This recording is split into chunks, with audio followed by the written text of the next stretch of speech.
శ్రీ కోయ ఎల్లమ్మ తల్లి జ్యోతిషాలయం. ప్రేమ, ఉద్యోగం, ధనం నిలకడలేకపోవడం, భార్యాభర్తల గొడవలు, ఆస్తి తగాదాలు, స్త్రీ పురుషులకు ఎటువంటి గుప్త సమస్యలకైనా రోజుల్లోనే పరిష్కారం చూపబడును. గురూజీ భవానీరాజు. Phone number 8919346347.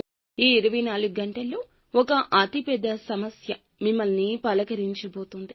మీ ఒళ్ళు గగురు పొడుస్తూ, మీ కాళ్ల కింద భూమి కంపించిపోయినట్లు అనిపిస్తుంది. ఏమిటి ఆ సమస్య?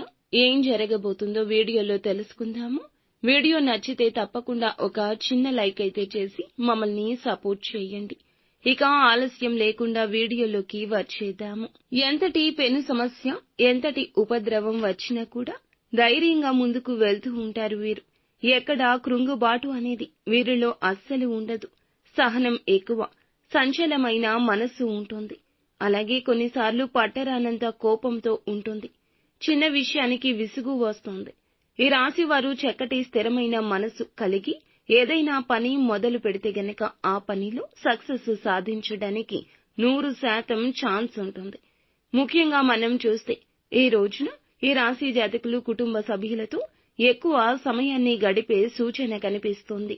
అలాగే ఈ సమయంలో మీకు నూతన వ్యక్తితో పరిచయం అనేది ఏర్పడుతుంది. ఆ వ్యక్తితో మీకు పరిచయం అనేది మీ యొక్క జీవితంలో నూతన మార్పులను కలిగిస్తుంది. ఇక ఒక రకంగా చెప్పాలంటే ఒక కీలకమైన మలుపు ఈ రోజు జీవితం తిరగబోతుందంటూ చెప్పాలి. మీ జీవితంలో చూసేటటువంటి మార్పులు ప్రతి ఒక్కటి మీకు ఇప్పుడు కనిపిస్తాయి. దీనికి కారణం ఆ వ్యక్తే అని చెప్పక తప్పదు. ఈ రాశి వారు ఉద్యోగం కోసం నూతన ప్రయత్నాలు చేస్తున్నట్లయితే వారికి ఇది అనుకూల సమయంగా చెప్పొచ్చు. ఇక ఈ రోజున వీరికి ఒక పెద్ద సమస్య కూడా ఇందుకు సంబంధించి రాబోతోంది. స్నేహితుల వద్ద నుంచి కానీ, బంధువుల వద్ద నుంచి కానీ ఒక ఫోన్ కాల్ వస్తుంది. దీని ద్వారా మీరు ఒక సమస్యను ఎదుర్కొంటారు. ఆ సమస్య మీకు ప్రభావాన్ని చూపిస్తోంది. మీరు కాస్త డిస్టర్బ్ అవుతారని చెప్పొచ్చు. నరదృష్టి కారణంగా చాలా ఇబ్బందులు, సమస్యలను ఎదుర్కొంటూ వచ్చారు. కానీ ఇప్పుడు మాత్రం మీకు అవన్నీ కూడా తొలగిపోయి చక్కటి శుభ సమయం మీకు అన్ని విషయాల్లో అనుకూలత ఏర్పడబోతుంది. ఇంకా ఈ రాశి వారికి చూస్తే వ్యాపార పరంగా, ఉద్యోగ పరంగా చక్కటి లాభాలు కలగబోతున్నాయి. ఒక సమస్య నుండి తేరుకునే లోపే మరొక సమస్య ఎదురైనప్పటికీ ధైర్యంగా ముందడుగులు వేస్తారు. కానీ ఈ రోజున మీరు ఒక నిందను మోయాల్సిన పరిస్థితి గోచరిస్తుంది. కాబట్టి జాగ్రత్తగా ఉండండి.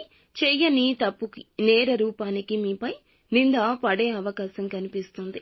ఇక ముఖ్యంగా శత్రువులు మిమ్మల్ని చూసి ఓర్వలేక వారు ఇటువంటి నిందలు మీ పైన వేయడానికి ప్రయత్నిస్తారు. ఈ విషయంలో జాగ్రత్త. ఖచ్చితంగా ఈ పరిస్థితి నుండి తప్పించుకునే మార్గం మీకు తోస్తుంది.